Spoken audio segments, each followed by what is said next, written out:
BP, sugar, thyroid, obesity, hormone సమస్యలని మందులు లేకుండా నేచర్ మంత్ర ఫుడ్ తో రివర్స్ చేసుకోండి.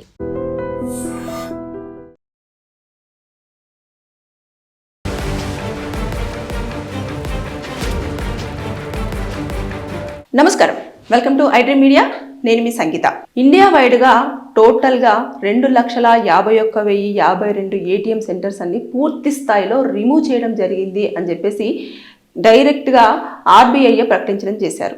2025 మార్చి 31 నాటికి ఇన్ని ఏటీఎం సెంటర్స్ అన్నీ కూడా వాళ్ళు రిమూవ్ చేశారు. రీజన్ ఏంటంటే ఎక్కువగా ఏటీఎం సెంటర్స్ని యూజ్ చేయకపోవడము, అంతా కూడా పేమెంట్స్ అన్నీ కూడా ఈ మధ్య కాలంలో ఆన్లైన్ ట్రాన్సాక్షన్సే మనం ఎక్కువగా చూస్తూ ఉన్నాము.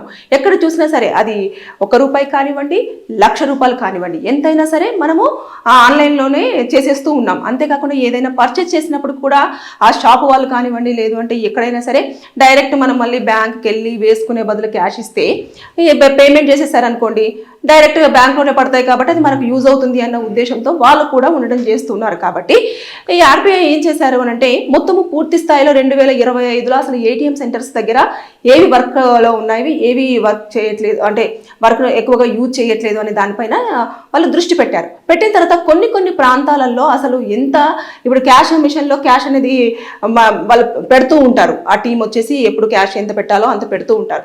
అలాంటిది పెట్టినప్పుడు ఎవరు కూడా అక్కడ క్యాష్ అనేది విత్డ్రా చేయడం లేదు, చేసినా కూడా చాలా తక్కువ స్థాయిలో విత్డ్రా చేయడం అనేది జరుగుతూ వస్తుంది అని చెప్పేసి వాళ్ళు చూశారు. చూసిన తర్వాత అసలు ఎంత యూజ్ చేస్తున్నారు ఏంటిది అని చెప్పేసి కొన్ని ఏటీఎం సెంటర్స్లోనైతే 2 నెలలైనా సరే వీళ్ళు ఎంత అమౌంట్ అయితే పెట్టారో అంత అమౌంట్లలో అసలు ఏది కూడా విత్డ్రా అవ్వకపోవడం అనేది వాళ్ళు గ్రహించారు. చూసిన తర్వాత ఇంకా ఇక్కడ ఏటీఎం సెంటర్ నుండి వేస్ట్ కదా అని చెప్పేసి అనుకున్న తర్వాత ఓవరాల్గా ఇండియా వైడ్గా ఎక్కడెక్కడైతే ఏటీఎం సెంటర్స్ యాక్టివ్గా లేవో అవన్నింటిని కూడా టర్మినేట్ చేద్దామని చెప్పేసి డిసైడ్ అయిపోయి అక్కడ ఏటీఎం సెంటర్స్ అన్నింటిని కూడా తీసేయడం జరిగింది. అంటే ఇది ఇలా చూసుకుంటే ఇప్పుడు యూపీఐ పేమెంట్స్ విషయంలో మనం కనుక మాట్లాడుకున్నట్లయితే మనం యూపీఐ పేమెంట్స్ని మనం ఎక్కువగా యూజ్ చేస్తూ ఉన్నాం. కాకపోతే ఈ యూపీఐ పేమెంట్స్ వల్ల కొన్ని సందర్భాలలో నెట్వర్క్ అనేది స్లో ఉంది అనుకోండి, మనం ఒక అకౌంట్కి డబ్బులు పంపించినప్పుడు అది కొన్ని సందర్భంలో ఏమవుతుందో ప్రాసెసింగ్లో పడిపోతూ ఉంటుంది. పడిపోయినప్పుడు ఏదైతే బ్యాంక్ నుంచి పంపించామో అక్కడ డెబిట్ అవుతుంది. మనం క్రెడిట్ చేసే బ్యాంక్ వాళ్ళ దగ్గరికి మాత్రం డబ్బులు వెళ్ళవు. ఎక్కడ ఉంటుంది మనం యూజ్ చేసే యూపీఐ పేమెంట్స్ ఏదైతే ఉంటుందో అది జీపే కానివ్వండి, ఇది ఫోన్పే కానివ్వండి, వాళ్ళ థర్డ్ పార్టీ దగ్గర స్టోర్ అవుతుంది. ఇక్కడ నుంచే మిగతా రిసీవర్ బ్యాంక్లోకి వెళ్ళడం అనేది జరుగుతూ వస్తుంది. వాళ్ళు ఏం చేస్తారు, 48 అవర్స్ కానివ్వండి, లేదు అనుకుంటే 7 డేస్లో కానివ్వండి మీ అమౌంట్ రిఫండ్ అవుతుంది అని చెప్పేసి ఒక మెసేజ్ పంపిస్తారు. మనం టికెట్ ట్రేస్ చేసినప్పుడు, అంటే ఇలా డబ్బులు వెళ్ళలేదంటే ప్రాసెసింగ్లో పడ్డాయి అన్నప్పుడు వాళ్ళు చెప్పిన తర్వాత ఇక అప్పటికి కూడా అంటే 48 అవర్స్ అయిపోయింది, 1 వీక్ అయిపోయింది, మీరు రైజ్ చేశారు, తర్వాత నెక్స్ట్ చూశారు, అయినప్పటికీ కూడా ఎలాంటి రెస్పాన్స్ లేదు, మీ అకౌంట్లో డబ్బులు పడలేదు, అటు మీరు మీ అకౌంట్కి రిటర్న్ రాలేదు, అదేవిధంగా మీరు ఎవరికి పంపించాలనుకున్నారో వాళ్ళకి కూడా డబ్బులు రిసీవ్ అవ్వలేదు. రిసీవ్ అవ్వనప్పుడు వాళ్ళు ఏం చేస్తారంటే మళ్ళీ వాళ్ళ కాంటాక్ట్ అయినప్పుడు ఫామ్ పంపించిన తర్వాత ఎన్పిసిఐ ఉంటుంది, దాంట్లో అన్ని డీటెయిల్స్ పంపించండి. మీరు పంపించిన తర్వాత అంటే అందులో ఏముంటుంది, మన పేరు ఉంటుంది, మన బ్యాంక్ డీటెయిల్స్ ఉంటాయి, తర్వాత సేవింగ్స్ కరెంటా లేకపోతే నెక్స్ట్ ఏటీఎం నెంబరు, తర్వాత నెక్స్ట్ ఏటీఎం స్టార్ట్ అయిన 4 స్టార్టింగ్ డిజిట్స్ ఇవన్నీ కూడా అందులో మెన్షన్ చేయమంటారు. చేసిన తర్వాత అప్పుడు మనం పంపిస్తే వారు దాన్ని చెక్ చేసి అప్పుడు డబ్బులు పంపించడం అనేది జరుగుతుంది. ఇది ఎక్కువ టైం తీసుకుంటుంది. అదే క్యాష్ మన చేతిలో ఉంటుంది అనుకోండి, అప్పుడు ఆ సందర్భంలో అప్పుడు ఏమవుతుంది, ఇమీడియట్గా మనకు ఎవరికి ఇవ్వాలో వాళ్ళకి ఇవ్వచ్చు, లేదు మనం ఏదైనా ఖర్చు చేయడానికి అని చెప్పేసి అనుకున్నప్పుడు అది వెంటనే ఇమీడియట్గా క్యాష్ ఇచ్చేసి ఖర్చు చేసుకోవచ్చు. కానీ డబ్బులు ఎక్కువగా క్యారీ చేయడం అనేది ఈ రోజుల్లో మంచిగా లేదు. ఎవరైనా దొంగతనం చేస్తారు అన్న కారణంతో ఎక్కువ మంది క్యాష్ అనేది పెట్టుకోవట్లేదు. పెట్టుకోకపోవడం వల్ల ఏమవుతుందంటే ఇలాంటి ప్రాబ్లమ్స్ కూడా మనం ఆన్లైన్ త్రూ చాలా వరకు ఫేస్ చేస్తూ ఉన్నాం.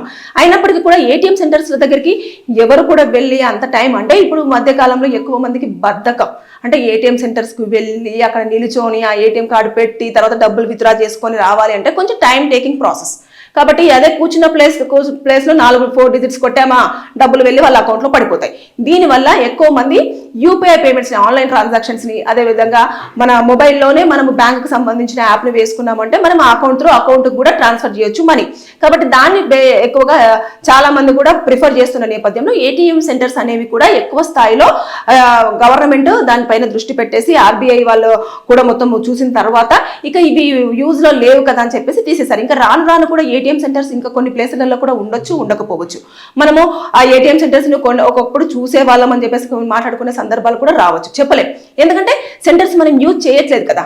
యూజ్ చేయట్లేదు, డబ్బులు కూడా విత్డ్రా చేయట్లేదు, అంతా కూడా ఆన్లైన్లోనే వెళ్ళిపోతున్నాయి. కాబట్టి ఈ నేపథ్యంలో దాదాపుగా ఇప్పటికే 2,50,000కు పైగా ఏటీఎం సెంటర్స్ అనేవి కూడా మార్చి 2025-31 వరకు తీసేశారు అంటే ఇక మళ్ళీ ఈ ఇయర్ 2026 రానే వచ్చిన తర్వాత ఈ ఇయర్ లో ఇంకా ఎన్ని ఏటీఎం సెంటర్స్ మనం యూజ్ చేయకుండా ఉంటామో ఆ ఏటీఎం సెంటర్స్ ని కూడా మళ్ళీ వాళ్ళు ఇయర్ ఖచ్చితంగా కూడా చూసిన తర్వాత ఇవి వాడుకలో లేవు కదా అని చెప్పేసి తీసేయడానికి స్కోప్స్ కూడా ఉండే ఛాన్సెస్ ఉంది. కాబట్టి కొంచెం ఎంతో కొంత మనీ కూడా క్యారీ చేస్తే మనకు అన్ని రకాలుగా బాగుంటుంది. అదే నేను ఇంతకుముందు చెప్పినట్టుగా ఎక్కడైనా స్ట్రక్ అయింది అనుకోండి, మనకు అది చాలా అవసరం, ఆ నీడ్ చాలా వరకు యూజ్ఫుల్ అయ్యే మనీ, ఆ డబ్బులు అక్కడ స్ట్రక్ అయిపోతే మెంటల్ టెన్షన్ ఎక్కువగా ఉంటుంది. దాంతోపాటు అంటే ఎక్కువ డబ్బులు ఉన్నాయనుకోండి మన అకౌంట్లో ప్రాబ్లం లేదు, కానీ తక్కువ డబ్బులు ఇంకా అంతే అమౌంట్ ఉంది, ఆ అమౌంట్ని మీరు వేరే వాళ్ళకి పంపించాలి లేదంటే దేనికన్నా యూజ్ చేయాలనుకున్నప్పుడు స్ట్రక్ అయిపోయిన తర్వాత అప్పుడుండే టెన్షన్ అసలు మాటల్లో చెప్పలేం. అందుకోసం అని చెప్పేసి ఇలాంటివి చోటు చేసుకుంటాం. కాబట్టి మన చేతిలో కొంచెం ఒక 2 నుంచి 5,000 వరకు క్యాష్ ఉన్నా కూడా చాలా హ్యాపీగా మనం యూజ్ చేసుకోవడానికి సోర్స్ ఉండే ఛాన్సెస్ ఉన్నాయి. కాబట్టి ఇక ఫ్యూచర్లో మనము ఫింగర్ టిప్స్ మీద ఏటీఎం సెంటర్స్ని అదే విధంగా అసలు ఉండేవట అని మాట్లాడుకోకుండా ఉండాలి అంటే మనము మన దగ్గర ఉన్న ఏటీఎం సెంటర్స్ని ఒక్కసారి నెలలో మినిమం ఒక 2-3 సార్లు యూజ్ చేస్తే వాడుకలో ఉంది, దీంట్లో నుంచి కూడా డబ్బులు విత్డ్రా అవుతున్నాయి అని చెప్పేసి కనుక ఆర్బీఐ అధికారులు గుర్తించినట్లయితే ఆ ఏటీఎం సెంటర్ సేఫ్. అదే యూజ్ చేయకుండా నెలల తరబడి కూడా అక్కడి వాళ్ళు ఎవరు కూడా యూజ్ చేయకపోతే అది ఇంకా నెక్స్ట్ ఇయర్ ఖచ్చితంగా అక్కడి నుంచి రిమూవ్ అయ్యే అవకాశాలు ఉంటాయి. సో బీ కేర్ఫుల్, ఏటీఎం సెంటర్స్ని యూజ్ చేస్తే మనకు అన్ని రకాలుగా సేఫ్ అనేది నా ఉద్దేశం. Thank you. And for more videos, Please subscribe to iDream. Please subscribe to iDream. Please subscribe iDream. And please subscribe to iDream. For more videos, subscribe to iDream. please like, share and subscribe to the channel. Congratulations, iDream. Subscribe to iDream. Subscribe to iDream. So subscribe to iDream Media. iDream की iDream team अंदर की huge congratulations. Please subscribe iDream Media. Please subscribe to iDream. Subscribe iDream. Please subscribe to iDream. iDream అంటే నా కళల ఛానల్ను subscribe చేసుకున్న నోరు తిరుగుతలేదు, మీరైతే గంట గుర్తు కొట్టండి. For more such videos, please subscribe to iDream. Subscribe to iDream. Please subscribe to iDream. Please subscribe iDream Media. Please do subscribe to iDream. Please subscribe to iDream Media. For best entertainment and information, please subscribe iDream. And don't forget to subscribe to iDream.